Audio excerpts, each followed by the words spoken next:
emails. Going to try and get some of these videos put out. Thank you for your patience. So look on the screen. Mom identifies Philadelphia daughter being burned alive in horrifying online video. So here's the young lady. Picture before. Alyssa Morales. Look at this. Now, here's the aftermath. Let's go ahead and get to it for use. Alyssa Morales was in too much pain to identify herself when she arrived at a hospital last month. The Pennsbury High School graduate, who goes by Bree, had been homeless while struggling with addiction for several years, was in a Philadelphia park when her assailants set her face on fire around 11:30 p.m. Thursday, June 16th. Morales' mom saw footage of the incident online 2 days later and was able to identify her. Morales, 36, remains on a ventilator in the hospital, unaware of what happened. And soon, her mom says, a new reality will begin. She's still holding on, still fighting, her mom writes on a GoFundMe page. The doctors are trying to wean her from the ventilator. Baby steps. Morales is a mom herself, but fell on hard times in 2011 and began struggling with addiction. She fell down into that deepest, darkest hole of addiction, her mom said in a Facebook post. She started with pain pills and progressed to heroin. She was living, if it can be called that, in the Kensington section of Philadelphia. She survived. Leanne spent many nights waiting for the fateful call saying her daughter's life was over, she writes. And she imagined that was the worst pain of all until June 18th when she saw footage of her baby girl on fire. My daughter, my baby girl, someone tried to burn alive, the Facebook post said. I thought that was the worst pain ever until I saw a video of my daughter burned in pain, needing help. So here we have the GoFundMe. And here's one thing I was saying. Young people. So right now they've raised $38,028. The goal was $35,000. So they've met the goal already. I know young people, young women, men and women, they're young, you know it all. You're coming into your being. Nobody knows it all. Not at 15, 19, 25, 35, heck, 65. At 105, you might. But nobody knows it all. Life has its challenges. And trying to use an escape, sometimes people get hooked on drugs, going to parties and stuff. Anybody handing you any kind of altering substance, that's not your friend. Because when you get strung out, the one that gave it to you, I'm willing to bet they're not going to be there. They will not be there. It'll all be on you. And the depravity among us. This is not new. A few months ago, they set a homeless man on fire. Man laying down, minding his own business. They set him on fire. So here, they set her face on fire. She's not an ugly girl at all. So this right here, I'm starting to think if it's a man who's been rejected. A lot of people have hang-ups. Serious hang-ups. So I'm kind of wondering. It could be a man that's her, or I think there may be assailants, but could be rejected. And seeing her homeless might think, oh, she's attractive. Oh, I dated a blonde like her. She reminds me of somebody. Or guess what? Sometimes just hating women. Sometimes they do hate their mothers and will take it out on other women. Some will hate their mom, but more they will obey her because she got that little fear in them. But they'll get out into society and take it out on other women. It's a lot of crazies out there. There are so many variables. Because why would you set her face on fire? The depravity among us. People are coming unhinged.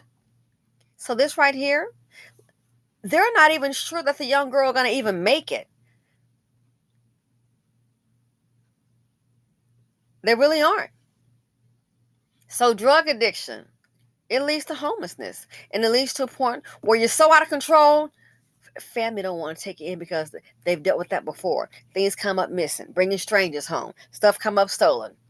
They try to have a conversation, and all up in, you can't tell them anything. It's my life. I'm going to do what I want to do. Uh-huh. And then it gets so bad with that addiction, you find yourself on your own, and nobody wants to be around you. You lose your place to live. You cannot function. It's out of control. It controls you now. And then you don't want to get help. So you end up on the streets. Not knowing there are a lot of crazy, dangerous, evil dusties out there. Set the girl's face on fire. So let's check out the update. Alyssa has gone through 4 surgeries so far, and her survival rate is still not certain. The doctors are working hard to remove as much dead, burnt skin as possible without increasing her risk of infection. She still remains in a coma and is receiving the best care possible. All of your kind messages, support to help find out who did this, and overwhelming donations are greatly appreciated. Thank you all. Keep positive thoughts coming, as she is still in critical condition.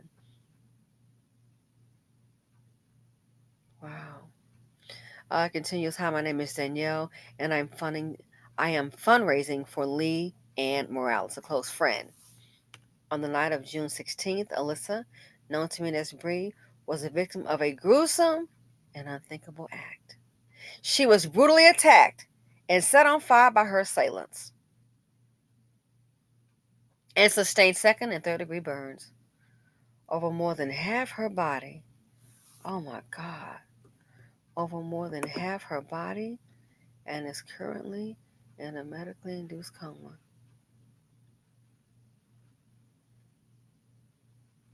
She was in too much pain to identify herself. She arrived and they listed her as Jane Doe. Has had an addiction problem for 14 years and has tried to get clean several times, but hasn't been able to conquer her demons. So yeah, it gets to the point, those drugs have taken over your life.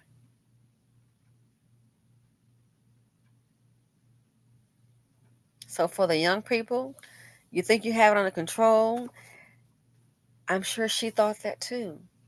And then you become homeless.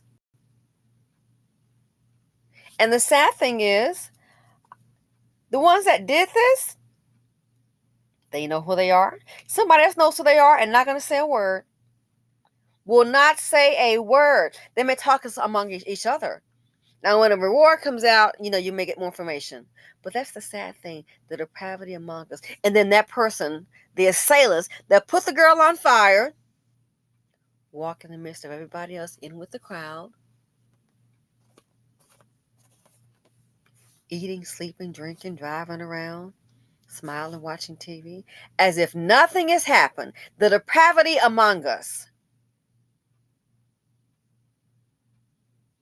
Again, it says her survival rate is not certain.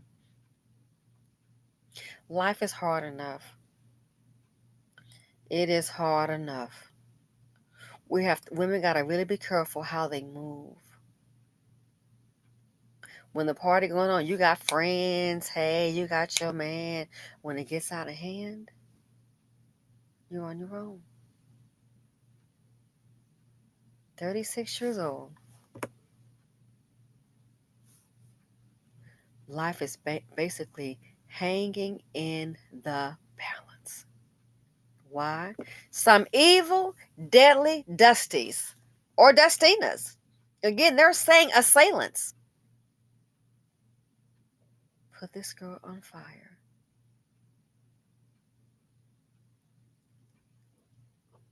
Some people, I think they're just animals in human form. Animals in human form. And then you think about it, even if she does survive, they're going to have to do skin grafts. Can you imagine the horror of removing these bandages, the psychological trauma, not just physical, psychological. She won't look like this. And the sad thing is, somebody will know all about it and won't say a word. Some parent will know that it's their kid, not going to say a word, and pretend like everything is okay and smile and wave, hey. The depravity among us. And I just think in these trying times, a lot of anger, a lot of displaced anger, women and children, I think they're going to suffer the brunt of it. I really do. Once again, Dusties and Dustinas, they bring drama and trauma. Some bring death. The financial implications, the psychological implications, the physical implications. There's simply too much dust in the nation. I'm out.